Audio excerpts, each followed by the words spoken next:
Good morning students. मैं Rakesh Kumar Sinha BSS girls high school maths physics के teacher आज आपके लिए नया चैप्टर लेकर के आया हूँ। लास्ट चैप्टर हम लोग कंप्लीट कर चुके थे। चैप्टर 1 और 2 कंप्लीट हो गया। आज हम शुरू करेंगे चैप्टर 3 करेंट इलेक्ट्रिसिटी। सबसे पहली बात कि करेंट इलेक्ट्रिसिटी होता क्या है। ठीक है, हमारे पास पहला क्वेश्चन क्या है कि करंट इलेक्ट्रिसिटी होता क्या है, हम इसका क्यों पढ़ते हैं, क्यों यूज़ करते हैं। ठीक है, तो जब हम लोग इसका यूज़ के बारे में बात करते हैं तो देखिए, करंट इलेक्ट्रिसिटी, करेंट का मतलब होता है धारा किसी भी चीज़ का, और इलेक्ट्रिसिटी बना है किससे, तो इलेक्ट्रॉन से। इलेक्ट्रॉन से ये हो गया आपका मतलब इलेक्ट्रॉन की धारा। क्या कहते हैं हम लोग, इलेक्ट्रॉन की धारा। इस तरह का फ्लो को हम लोग कहते हैं करंट इलेक्ट्रिसिटी। ये बनाते कैसे हैं, अगर हम इसको थोड़े बार इसके बारे में बात करें तो देखिए होता क्या है कि जब भी क्लास 10 में आप लोग पढ़े होंगे इसको, ठीक है, जब भी हम लोग पोटेंशियल डिफरेंस मेंटेन करते हैं कहीं भी किसी भी इंड में, यहाँ पर रेजिस्टेंस लगा है और किसी भी दो पॉइंट्स के बीच में जब भी हम लोग पोटेंशियल डिफरेंस बनाते हैं, पोटेंशियल डिफरेंस का मतलब यहाँ पर इस पॉइंट और इस पॉइंट के बीच में विभव का अंतर।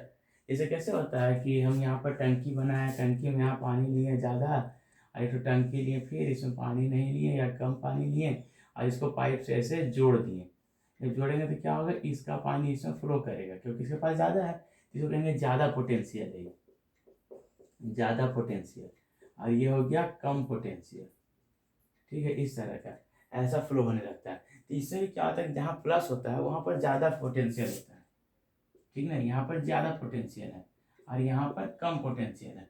जब कम पोटेंशियल होता है, ज़्यादा और कम, एक किसी भी एक ही तार के दो तरफ, तो क्या होता है, इस पोटेंशियल को मैनेज करने के लिए, बराबर करने के लिए, ये कब तक फ्लो होगा, जब तक ये बराबर ना हो जाए। तो बराबर करने के लिए यहाँ से इलेक्ट्रॉन्स का फ्लो होता है, इसमें मतलब करेंट का फ्लो होता है। करेंट का फ्लो ऐसे होता है और ये करेंट इस तरह से चल करके इसको बराबर करने की कोशिश करता है। ये कंटिन्यूअस चलते रहता है, चलते रहता है, चलते रहता है, तब तक जब तक कि ये बराबर ना हो जाए, यानी कि बैटरी आपका सेल आपका खराब ना हो जाए। ठीक है, जब ऐसा हो जाता है तो हम लोग कहते हैं कि वो सेल खराब हो गया और उस समय फिर ये धारा का प्रवाह होना रुक जाता है। तो इस तरह का करंट, जो कि हम लोग पहले से जाने कि प्लस का मतलब ज़्यादा और माइनस का मतलब कम, ये बड़ी वाली डंडी प्लस होती है, छोटी वाली माइनस होती है, कम, इसको हम लोग कहते हैं करंट इलेक्ट्रिसिटी। और ये कौन सा करंट होता है, जिसको कहते हैं कन्वेंशनल, कन्वेंशनल करंट। ये दरअसल में हम लोग करेंट के बारे में पहले पता चल गया था, इलेक्ट्रॉन के बारे में बाद में पता हुआ था।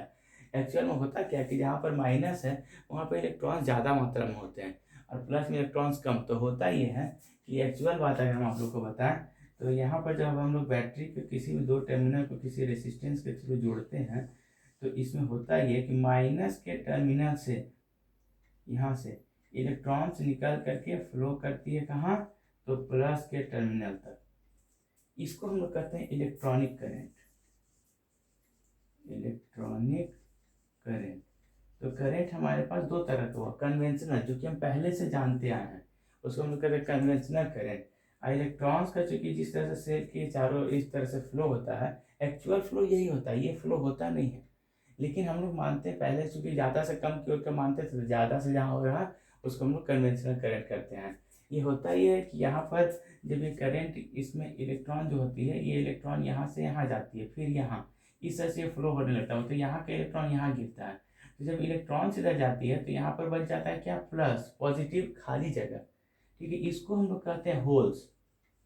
और इसमें एक्चुअल करंट इलेक्ट्रिसिटी में होता क्या है, तो ई बगल का इलेक्ट्रॉन फिर इधर, ई बगल का इलेक्ट्रॉन फिर इधर, मतलब अगर हम यहाँ पर एक बना लें तो इलेक्ट्रॉन इधर, और जैसे जैसे इलेक्ट्रॉन्स इधर आते जाएगी, इधर होल्स बढ़ते जाएगा, बढ़ते जाएगा, यहाँ इलेक्ट्रॉन गया, फिर यहाँ होल्स आया, फिर ये इलेक्ट्रॉन यहाँ गया, हाँ इलेक्ट्रॉन यहाँ गया, इलेक्ट्रॉन यहाँ आया, ठीक तो बनाया था, यहाँ आया और होल्स इधर उधर की ओर, ठीक ना।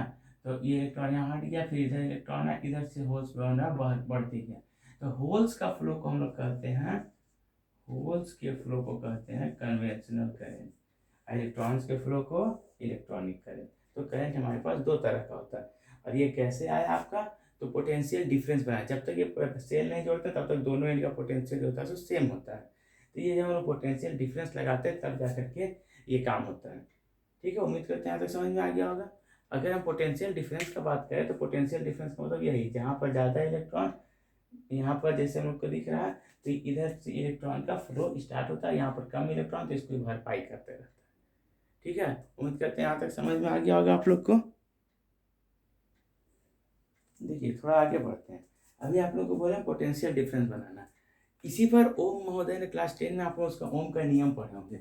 और ओम ने क्या कहा था, ओम का नियम, ओम ने क्या कहा था कि किसी भी टर्मिनल में जब हम लोग पोटेंशियल डिफरेंस मेंटेन करते हैं, पोटेंशियल डिफरेंस को भी से डिनोट करते हैं, ये जब मेंटेन करते हैं तो उसमें करंट का फ्लो होता है। और वो करंट जो है अगर सारी चीज़ नियत हो, सारी चीज़ें नियत हो तो उस समय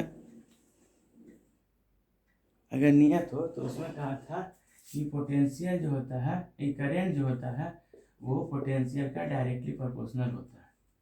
ठीक है, यही ओम का नियम है। कब, जब गिवन सिचुएशन, गिवन सिचुएशन में, ठीक है ना, गिवन सिचुएशन में इस तरह का, इसका मतलब इसको उलट के लिख सकते हैं, v directly proportional to r, v equals to I R. यही r जो होता है सो कांस्टेंट होता है उस समय के लिए, और इसको हम लोग कहते हैं रेसिस्टेंस। ठीक है, इसको कहते हैं रेसिस्टेंस। हाँ, तो मैं बात कर रहा था यहाँ पर, ये था रेसिस्टेंस। जब रेसिस्टेंस के बारे में हम लोग बात करते हैं तो रेसिस्टेंस होता क्या है, इसके बारे में हम लोग को जानना है कि रेसिस्टेंस क्या है। तो रेसिस्टेंस के बारे में क्लास 10 में भी आप लोग पढ़े होंगे। रेसिस्टेंस कोई खास नहीं, किसी भी, जैसे कि आपके घर से कोई आदमी ज़बरदस्ती चाहे कि पार हो जाए घुस के, आपका घर है और आपके घर से कोई आदमी आएगा, बोले कि हम आपके घर से ई पार से ऊ पार होकर के जाएंगे, निकल जाएंगे, तो क्या आप उसे जाने दीजिएगा? नहीं दीजिएगा, स्वाभाविक सी बात है, कोई भी नहीं जाने देगा। तो वो क्या करता है, उसको जाने का अवरोध करता है, विरोध करता है कि नहीं हम नहीं जाने देंगे, तुम रुको। उसके बाद ही अगर वो ताकतवर होगा तो क्या करेगा, वो इधर उधर मारते पीटते आपके घर के सही परिवार को ई पार से ऊपर निकल जाएगा। जैसे ट्रेन के डिब्बे में भीड़ भाड़ है, अब कोई आदमी को इस एंड से इस एंड पर जाना है डब्बे का, तो क्या करता है, इधर उधर धक्का मुक्की करते हुए वो ये पार से वो पार निकल जाता है। ये जो, अगर कोई नहीं होता तो आदमी क्या होता है, आराम से ट्रेन के डिब्बे में इस पार से उस पार होकर चला जाता है। लेकिन अगर वहाँ पर भीड़ है तो उसको क्या होता है, दिक्कत होता है पार होने में, वो टकराते हुए जाता है। तो ये जो टकराहट हुआ, जो उसको जाने से रुकावट है रास्ता में, उसको हम लोग कहते हैं रेसिस्टेंस, प्रतिरोध। ठीक है, इसका हिंदी नाम क्या है, प्रतिरोध। तो होता क्या है कि जब किसी भी कंडक्टर में, किसी भी कंडक्टर को हम लोग इस तरह से जोड़ देते हैं तो इलेक्ट्रॉन्स के फ्लो का ये अपने में से होकर के विरोध करता है। जो इलेक्ट्रॉन्स निगेटिव से पॉजिटिव बता चुके हम, ये अपने में से होकर के जाने का विरोध करता है। क्या करता है इससे, ये इलेक्ट्रॉन सभी जगह टकराते हैं, किससे, तो दूसरे एटम्स, आयंस और इलेक्ट्रॉन्स से, इन सबों से इसकी टक्कर होती है रास्ते में। और जब टक्कर होते जाती है और उसके बाद भी इसको पार होना रहता है यहाँ से यहाँ तक, तो इस चीज़ को हम लोग कहते हैं कि ये जो कंडक्टर है ये इलेक्ट्रॉन के रास्ते में रुकावट यानी प्रतिरोध पैदा कर रहा है, जिसको हम लोग कहते हैं रेसिस्टेंस, उस मेटल का, उस कंडक्टर का। ठीक है, रेसिस्टेंस, रेसिस्टेंस का मतलब यही होता है एक्चुअल मीनिंग, कि रेसिस्टेंस उस रास्ते में उसको रुकावट मिलती है जिसके कारण वो इस पार से उस पार नहीं जा पाता है। लेकिन यहाँ तो चूंकि इसको जाना ही जाना है, क्योंकि पॉजिटिव उसे खींच रहा है, तो वो जाना ही जाना है कि इस तरह से होकर के वो निकलता है, और इसको जितना फ्लो में हो, स्पीड में होना चाहिए उतना स्पीड में नहीं होता है। नॉर्मली इलेक्ट्रॉन जो होता है तो थर्मल, अगर हम उसको नहीं जोड़ते हैं, इस तरह से हम लोग यूज़ करते हैं, तो ये जो रहता है इलेक्ट्रॉन इसमें, ये थर्मली उसमें अपनी ऊर्जा के कारण, उष्मीय ऊर्जा के कारण ये मोशन में होता है। किसके कारण, तो उष्मीय ऊर्जा के कारण थर्मली एजिटेटेड होता है ये कारण ये मोशन में होता है, गति में होता है, जिसकी स्पीड 10⁵ मीटर पर सेकेंड होती है। लेकिन ये रैंडम होता है, जैसे तैसे, कोई इधर जा रहा है तो कोई इधर जा रहा है, तो कोई इधर जा रहा है, तो कोई इलेक्ट्रॉन इधर जा रहा है, सब अपोजिट अपोजिट एक दूसरे के इफेक्ट को निगेटिव कर काट देते हैं, कैंसिल कर देते हैं, जिससे ये न्यूट्रल हो जाता है, उदासीन, उदासीन हो जाता है।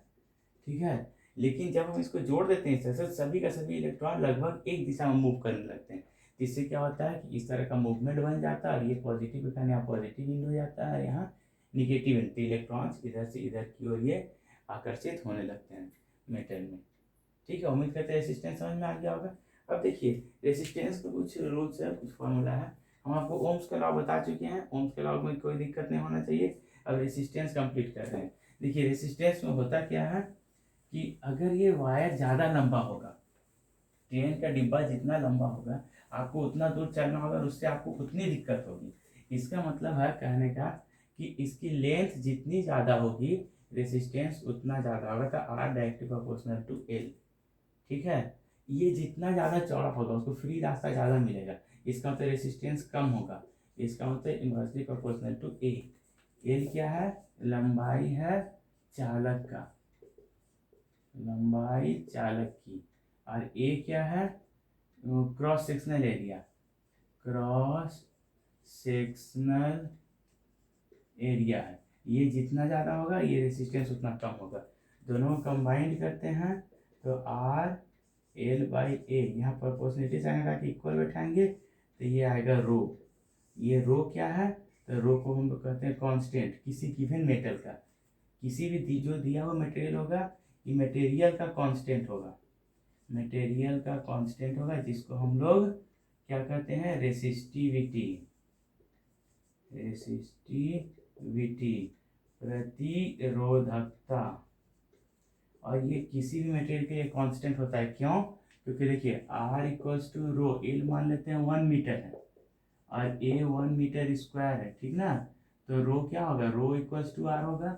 मतलब 1 मीटर का जब हम लोग कोई मटेरियल लेते हैं जिसकी लंबाई 1 मीटर है और उसका एरिया क्रॉस सेक्शन जो है सो 1 मीटर स्क्वायर है, उस समय जो उसका रेसिस्टिविटी होगा वही उसका मतलब रेसिस्टेंस होगा वही उसका रेसिस्टिविटी होगा। ठीक है, इसका मतलब इसका लंबाई अर्थ पर कोई डिपेंडेंस नहीं है, ये तो फ्री हो गया।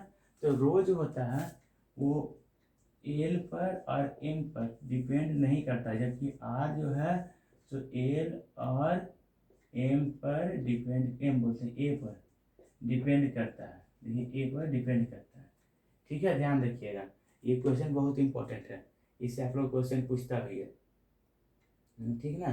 तो इस तरह का दूसरा चीज, अब रो का अगर बात करते हैं हम लोग रेसिस्टिविटी का, तो रेसिस्टिविटी जो होता है सो फिक्स कांस्टेंट होता है, उसमें कोई चेंजिंग नहीं होता तब तक जब तक कि टेम्परेचर में कोई चेंजिंग ना हो। ठीक है, जब टेम्परेचर में चेंजिंग होता है तब हम लोग कहते हैं कि रो में चेंजिंग होता है। और इस तरह का काम हम लोग कहाँ कर देखते हैं?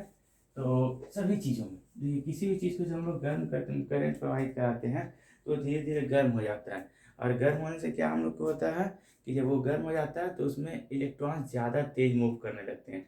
ठीक है, और इलेक्ट्रॉन का ज़्यादा तेज होने से होता है कि उसका टक्कर जैसे तैसे मूव करता है ज़्यादा होने लगता है। इसे टेम्परेचर जैसे जैसे बढ़ता है रेसिस्टेंस भी वैसे वैसे बढ़ता है, लेकिन ये डायरेक्टली प्रोपोर्शनल नहीं होता, जितना यूनिट में ये बढ़ेगा उतना यूनिट में ये नहीं बढ़ेगा। इसे आप हम डायरेक्टली प्रोपोर्शनल साइन नहीं लगाते हैं, हाँ बोलते हैं कि ये बढ़ेगा तो ये भी बढ़ेगा, नहीं ये बढ़ेगा तो ये बढ़ेगा, टेम्परेचर बढ़ेगा तो ये बढ़ेगा। इसलिए ओम ने कहा था कि दिया हुआ परिस्थिति में, ठीक है ना, ओम का नियम जो था ए V equal to I R, जो फॉर्मूला वो गिवन सिचुएशन में दिया हुआ परिस्थिति में वो परिस्थितियां नहीं बदलनी चाहिए, अगर परिस्थितियां बदलेंगी तो वहां पर दिक्कत हो जाएगा, तब वहां पर ओम का नियम काम नहीं करेगा। रेसिस्टेंस का जब हम लोग रेसिप्रोकल लेते हैं, मतलब 1/r लेते हैं रेसिप्रोकल, तो उसको हम रेसि प्रतिरोध था, ठीक ना, तो वो प्रतिरोध है तो वो क्या हो जाएगा, उसको हम लोग कहते हैं कंडक्शन। रेसिस्टेंस का जब हम लोग उल्टा लेते हैं, रेसिप्रोकल, रेसिप्रोकल ऑफ रेसिस्टेंस बात करते हैं हम लोग, उसी तरह से रेसिप्रोकल ऑफ रेसिस्टिविटी भी बात करते हैं। रेसिप्रोकल ऑफ रेसिस्टिविटी जब हम लोग लेते हैं तो उसको हम लोग कहते हैं कंडक्टिविटी। ठीक है, इसको हम लोग सिग्मा से डिनोट करते हैं और ये कहलाता है कंडक्टिविटी। जबकि इसको हम लोग डिनोट करते हैं जब, तो उसको जी से कहते हैं, उसको कंडक्टेंस कहते हैं, जी से डिनोट करते हैं, और ये कहलाता है हमारा कंडक्टेंस। याद रखिएगा, जब हम लोग बात करते हैं, थोड़ा सा पीछे आते हैं फिर, ठीक ना। रेसिस्टेंस का यूनिट जो होता है सो ओम होता है, तो इसका क्या होगा, ओम -1। ठीक है, अभी हम रो के लिए पढ़े थे तो हमारे पास था R equals to rho l by a, तो रो इक्वल्स टू क्या हो जाएगा, आर ए बाई एल। तो यहाँ इसका ओम हो गया, इसका मीटर स्क्वायर हो गया, इसका मीटर, मीटर मीटर कट गया तो ओम मीटर, तो इसका हो गया ओम मीटर, तो इसका क्या हो जाएगा, इसका हो जाएगा ओम -1 मीटर -1। ठीक है, इसका ये यूनिट्स पूछता है, इसका 1 नंबर याद रखिएगा एकदम। अब थोड़ा सा दूसरे टॉपिक में आते हैं। अब यहाँ पर हम इतनी चीज़ें पढ़ चुके, आपको क्या लगता है कि करंट इलेक्ट्रिसिटी सदिश राशि होगा या अदिश, वेक्टर या स्केलर? ठीक ना। तो देखिए करंट क्या होता है कि करंट के पास डायरेक्शन होता है, फिक्स डायरेक्शन होता है, मैग्नीट्यूड भी होता है, माप भी होता है। लेकिन जो हमारे पास वेक्टर्स होने का जो 3 नियम है कि वो एडिशन रूल को फॉलो होना चाहिए, वो नहीं करता। ये एडिशन रूल को फॉलो नहीं करता। जैसे इधर से अगर 3 एम्पियर करंट आया, इधर से 2 एम्पियर आया, तो ये वायर जो जाएगा इसमें 5 एम्पियर करंट जाएगा।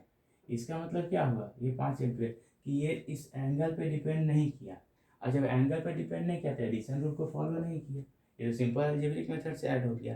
तो इस केस में हम लोग कहते हैं कि करंट इलेक्ट्रिसिटी जो है, जिसको हम लोग आई से डिनोट करते हैं, वो एक स्केलर क्वांटिटी है। और इसको निकालते कैसे हैं, मेजर कैसे करते हैं आई को? तो आई का हम लोग जो मेजरमेंट करते हैं वो होता है I equals to q by t, current electricity का। देखिए किसको, तो आवेश के बहाव प्रवाह की दर को हम लोग इलेक्ट्रिक करंट कहते हैं।